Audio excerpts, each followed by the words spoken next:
Let me just wind up by showing you something that was sent to me by a young fellow who I think this message that you're about to see typifies where cricket is and the impact that it can and is having around the world.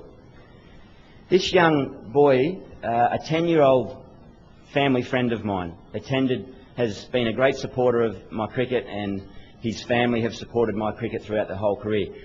My final test match in Adelaide against India just over a month ago, on the last day of the game, this young fella got the opportunity. He came into the change rooms and got to meet my teammates. He spent the 5 days of the game at the game each day, ran out onto the Adelaide Oval and had a fantastic day. 2 days later, he sent me this little package that he did up himself, a 10-year-old boy, and it's titled The Best Day of His Life. Now, when you watch it, I just ask that just ignore the fact that it's a young Australian boy talking about the Australian cricket team. If possible, while you watch it, just imagine it may well be a young boy from Ranchi. It may be a young boy from Leeds in England. It may be a young guy from Kingston, Jamaica. And that young boy will definitely be supporting his national team of whatever country that is. So if you can just keep that in mind, obviously this is Australian based, but just have a look at this impact on what I think cricket's having. Thanks, Perry.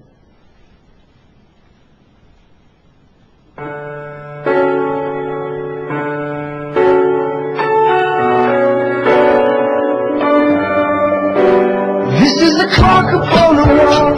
This is the story of us all. This is the first sound of a newborn child before he starts to crawl. This is the war that's never won. This is a soldier and his gun. This is the mother waiting by the phone, praying for her son. Pictures of you, pictures of me, all upon your wall for the world to see. Pictures of you, pictures of me, remind us all of what we used to be.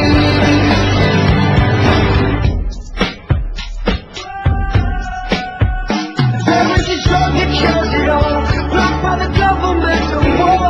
We are the scientists inside the lab, just waiting for the call.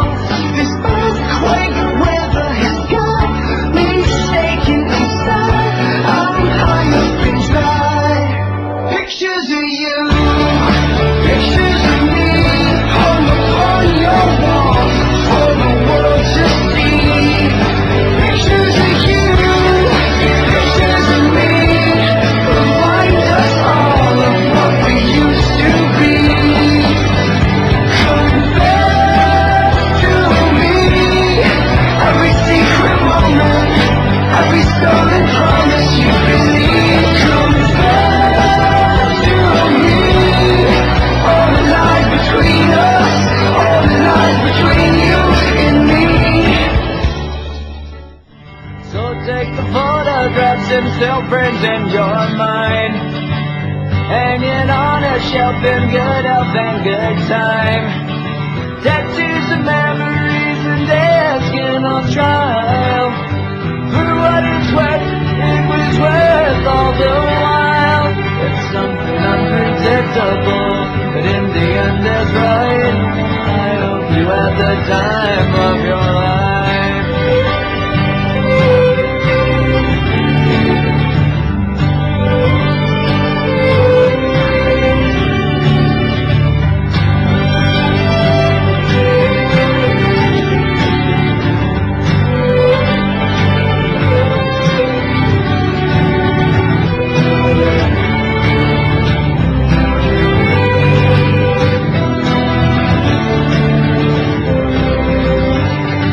It's something unpredictable, but in the end that's right.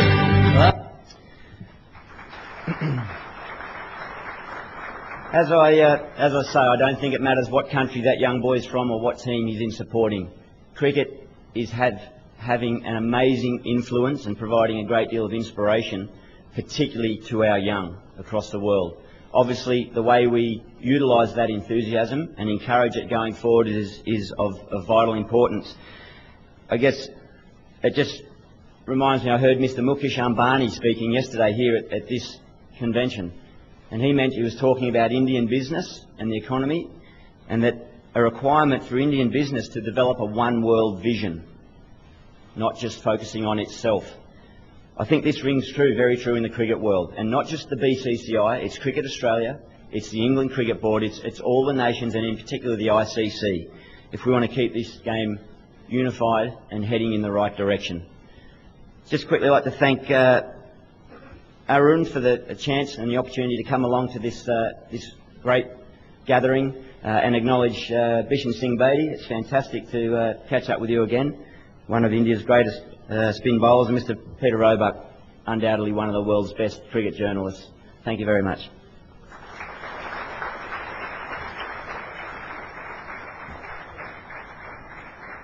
Thank you, Adam. We'll now have Mr. Bedi to come and speak after that. I think the great slide show in the PowerPoint at the end of the talk reminded us that cricket is not about anger and hostility and just, vengeance and blaring headlines on TV. It is about the fans. So, and it's also about, the custodians of the game, the elders. So one of the most distinguished elders, Bishan Singh Bedi.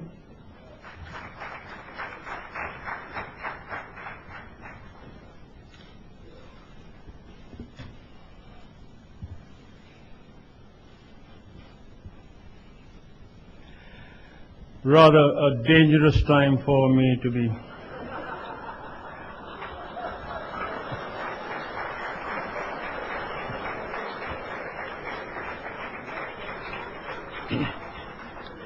It happened in Pakistan once, and I wasn't playing that game.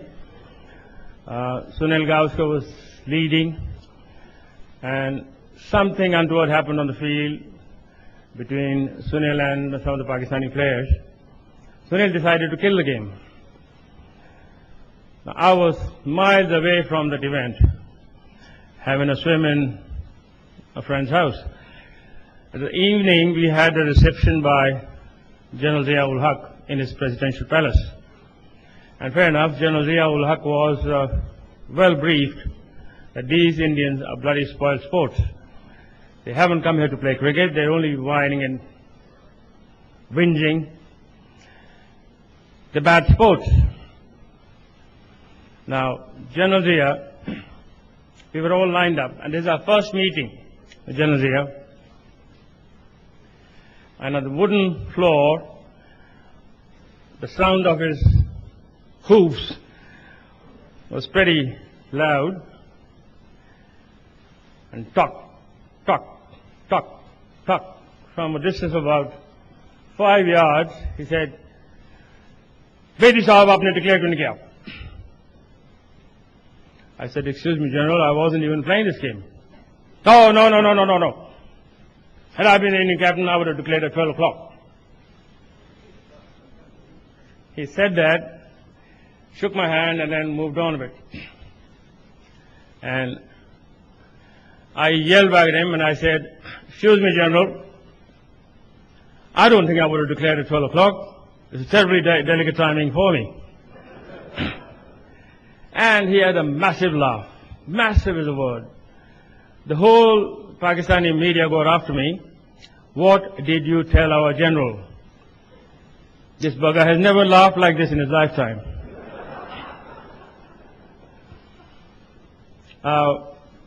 I'm trying to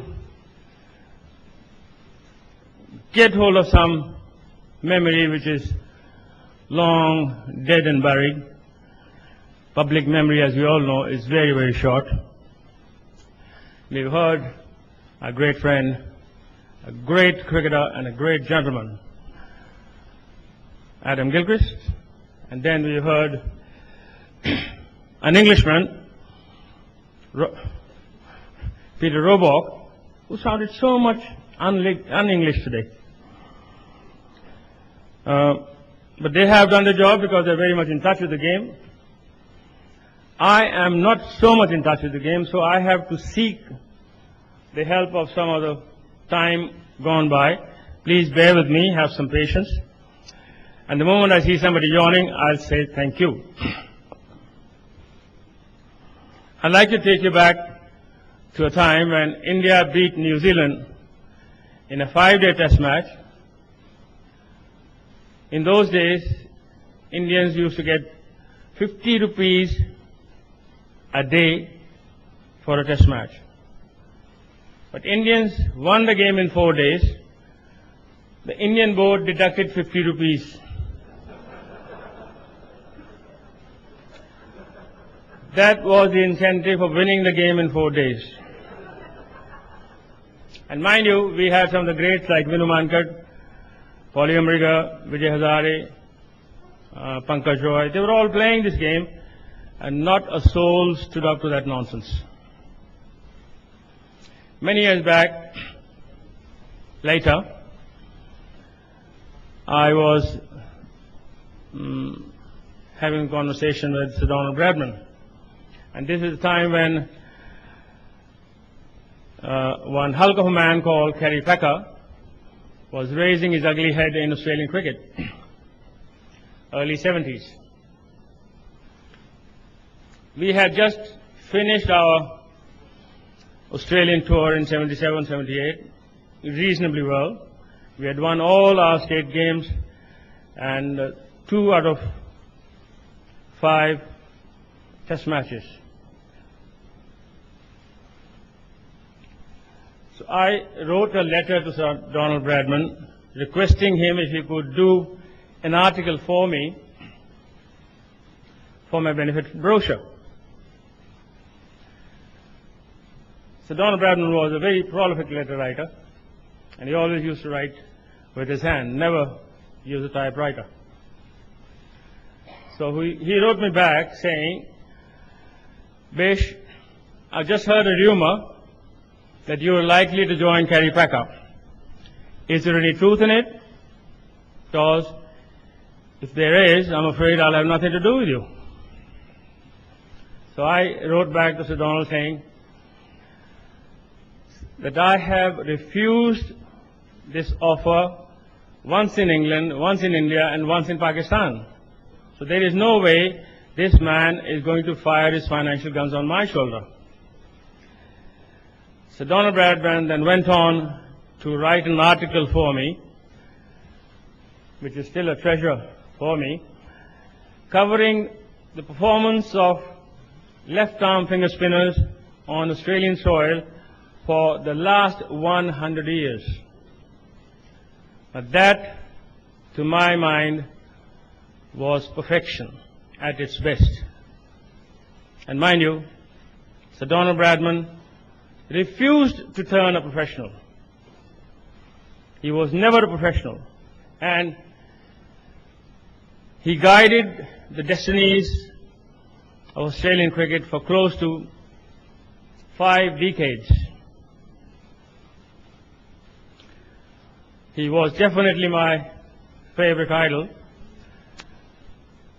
I used to communicate with him a lot. We would exchange letters. But there's one-way traffic involved somewhere when I claim that I have read so many books on Sir Donald Bradman, because the literature, cricket literature, is full of Sir Donald Bradman. I wish it was the same for Sir Garfield Sobers, but that's not the case. Sir Donald Bradman was the ultimate in world cricket. And I'd like to think Sir Garfield Sobers was just the same. I'll come rather rapidly on to the modern scene. My friend Adam Gilchrist and many others are waiting with a bated breath when 18th of April we'll see them do a jig. I call it a jig because what else would you call 2020? When Kerry Packer started his colored clothing, one of the greatest writers in Australian cricket history, Bill O'Reilly, he turned his face from the game of cricket. He said, I'm not going to write on pajama cricket where there is no foreplay at all.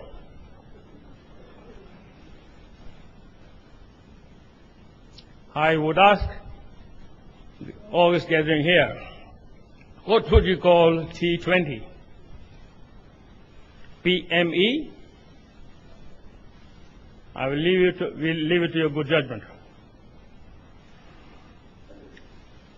The people who are running this IPL, if I may remind you all, they are using a very well tested formula.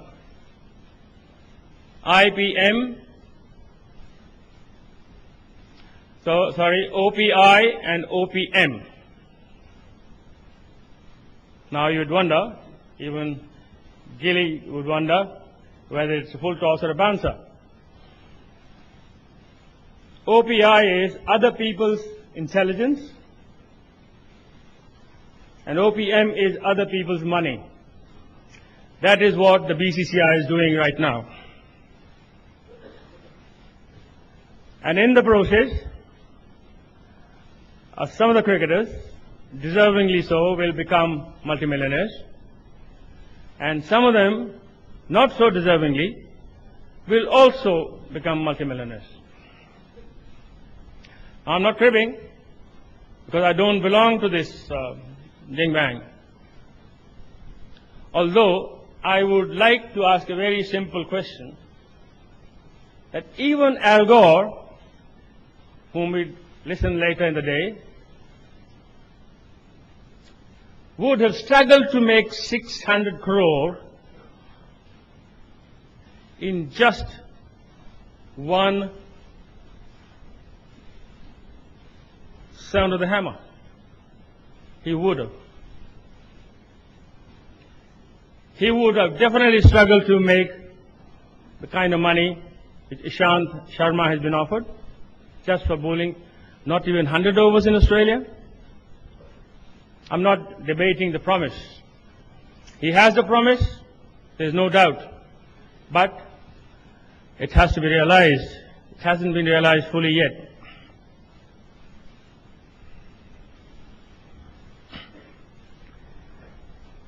They say cricket has changed a lot since we played. I wouldn't buy that idea at all. It's still the same. If you look at it, the width of the stumps or the pitch, the length of the pitch is still the same. The height of the stumps is still the same. The weight of the ball is still the same. The width of the bat is still the same. What has changed then? Yes, the attitude has changed. The players, the actors, the directors, the producers, they have changed. But the game of cricket as such, thank goodness for that, remains the same.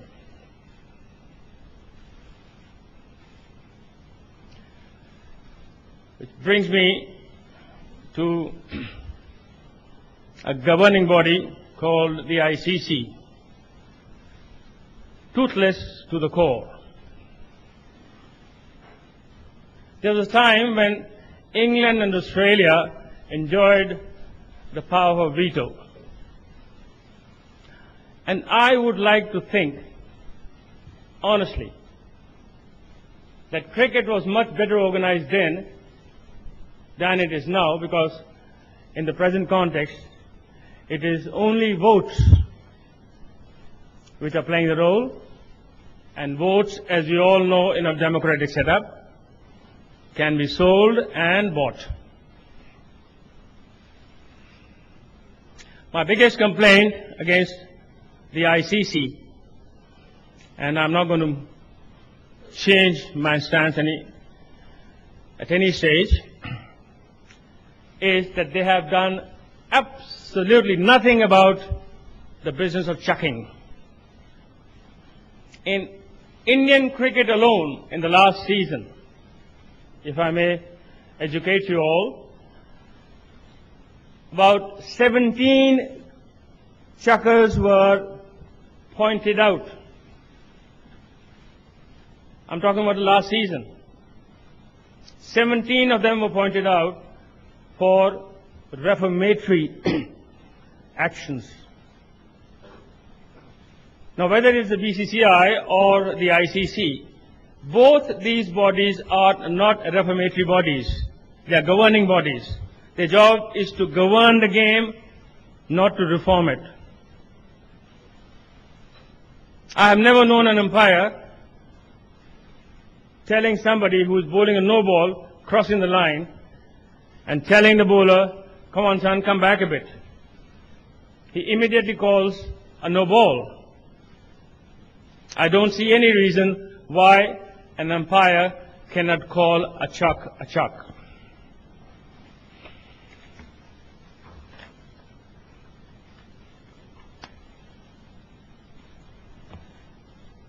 My own experience is that whatever good that happens to Indian cricket is invariably through providence. Because there's very little planning behind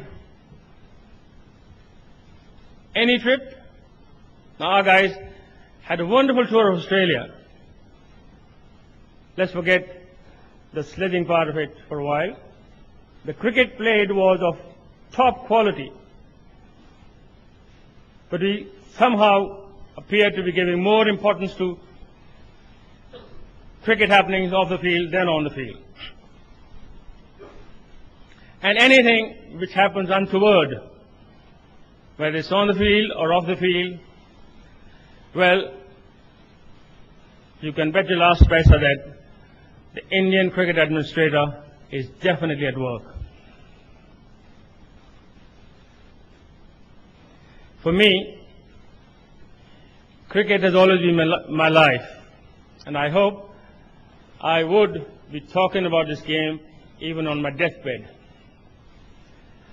Not necessarily the money part of it, but the joy that this game has given me in such large measures. And I'm ever so glad that I never fell into the trap of carry packer, or for that matter, ICL or IPL. Perhaps I'm too old for this, but carry packers was a great, great threat to world cricket. It's way behind. Now some of the Australians who have retired from their own domestic season, it is said that their retirement was precipitated by the emergence of ICL or IPL. I wouldn't like to agree with this. I know Australians in the past also, they have had the courage and the gumption to announce publicly that they would like to devote more attention to their families. That is a very remarkable sentiment indeed. And on that, I'd like to say a very profound thank you to all of you. Thank you, Shada. Very kind. And I hope I will have a chance to listen to Al Gore. Thanks. Bye.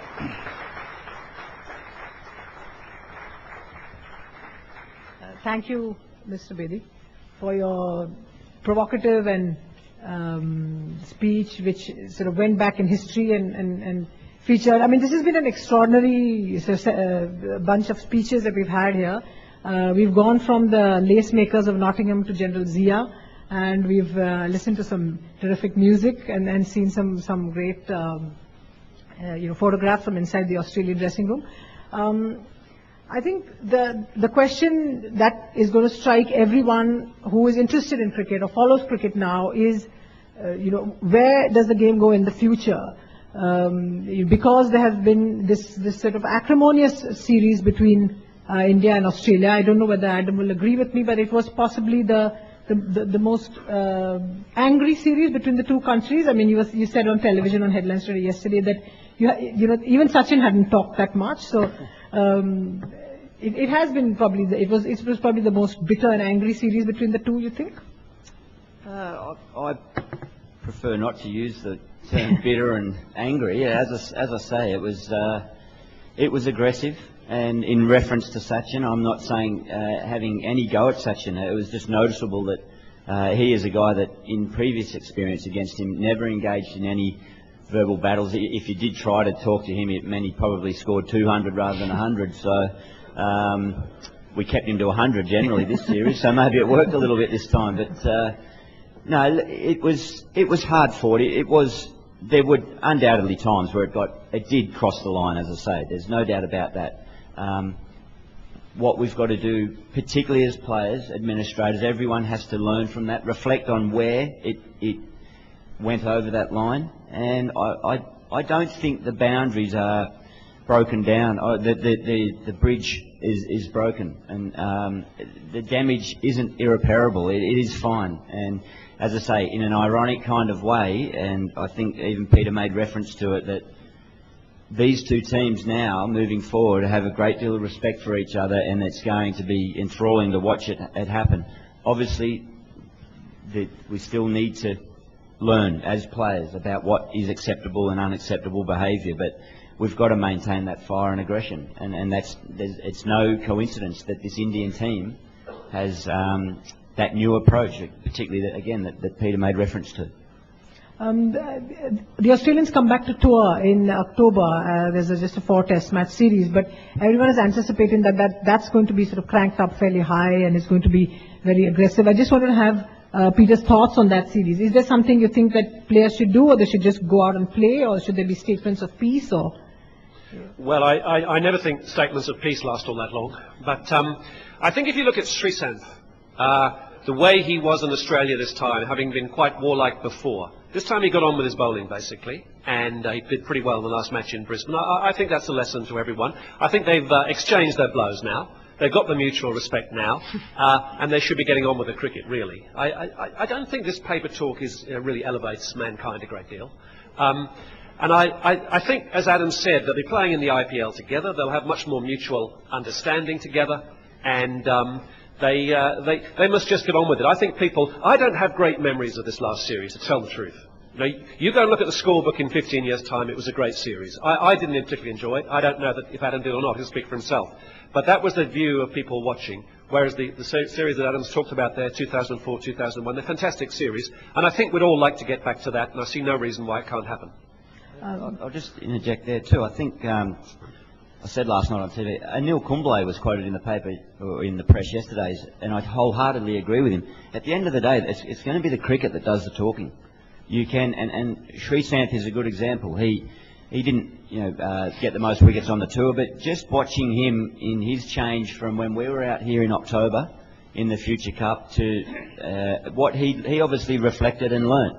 That's a great example of what a young player can do, and even as older players, we can continue to do that. And it's going to be the cricket that wins at the end of the day. I agree with Peter. I think the blows have been traded. We'll try not to get into the boxing ring, a la Matthew Hayden's suggestion, but I think those teams now it'll be hard fought and very entertaining cricket, because there has been some great cricket played. Shada, there's no doubt the media have a part to play in this. I mean, 2 days after the one day in Sydney, where there were some things about, needless to say, the turbaned off-spinner, I kept getting calls from India. Tendulkar got a fantastic 100 in this game, one of the great chasing hundreds that I've ever seen. Sure, there was a bit of talk about Harbhajan the first time, but the second day they were ringing up. I thought, can I say something about Tendulkar's batting this time? They said, no, what do you think of Harbhajan? What do you think of Harbhajan? I said what I thought of Harbhajan yesterday. The time comes to move on as well in the media, and I think myself included, we're all guilty of the same thing, that we pick out an incident and that becomes the story. That becomes our view of the nation. A bomb goes off in one street and the entire country's ablaze. One thing happens on a cricket day and the whole match is acrimonious. I think we also did that a bit. Adam referred to that in his speech, and I think he's right. We've done that a little bit. 24-hour television hasn't helped, and I think the players need to be aware of that framework, but also we need to be a little bit less contentious and aggravating in our way that we look at the game, and not maybe quite so nationalistic. That let's enjoy the game. If India wins, great. If Australia wins, great. But let's not have delirium, hysteria and frenzy.